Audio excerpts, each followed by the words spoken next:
In the early 1800s, if you owned a pair of shoes made in New England, they were probably crafted in a 10 by 10 foot workshop called a 10-footer. Into the 10-footer. Today, just behind her Wakefield home, Sarah Guerin makes boots the classic way in her own 10-footer.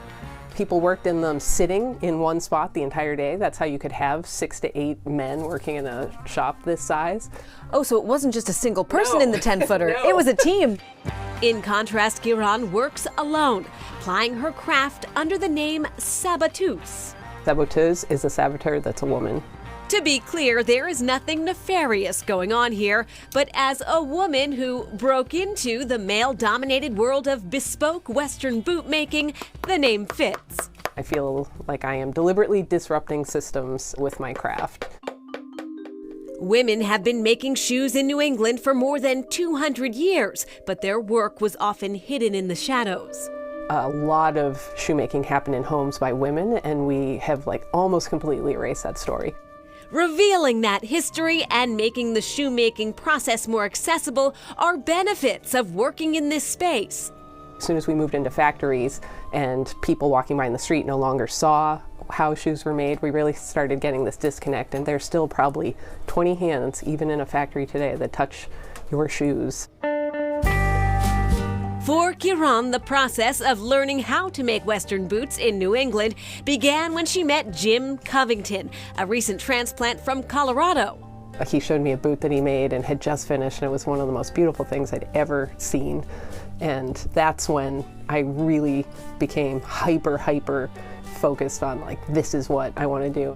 The initial training was intense. My kids were in school in Cambridge and he lived in Gardner, so I was dropping them off in school in Cambridge, shooting out Route 2 to Gardner, training with him for several hours, back to school to get the kids. When was your first kind of customer? It took a long time to develop my craft to the point where I could have customers. It was a really scary leap to make. But she did make the leap, and with the support of a growing community of makers, she hasn't looked back. So those who end up in handmade footwear definitely have a calling, right? It's not an easy way to make a living. It's not just about making these boots for clients at the end of the day. For me, my craft is how I move through life. If these boots represent the fruit of her professional life, it's these boots that represent her art. This was a really difficult part to solve. Also made in New England.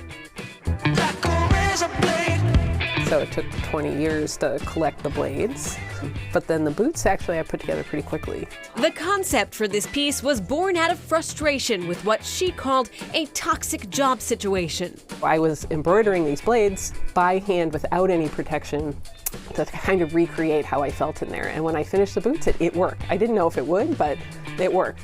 The boots have been featured in museums as art, but are made with the same skills learned over years and passed on over centuries to create an enduring product that is as beautiful as it is durable. Even these beautiful colored things, they are hardy, heavy-duty, utilitarian objects at the base. And you could wear these out in mud and rocks and beat them to hell, and they will stand up far better than a factory boot will. Though her razor boots are made to fit her actual foot, Sarah Guerin says they are much too dangerous to wear. When on display, she has a special line written into her contract that says only she can handle them because she would never want another person to be injured by her art. She was nicked twice while making the boots, but fortunately not seriously.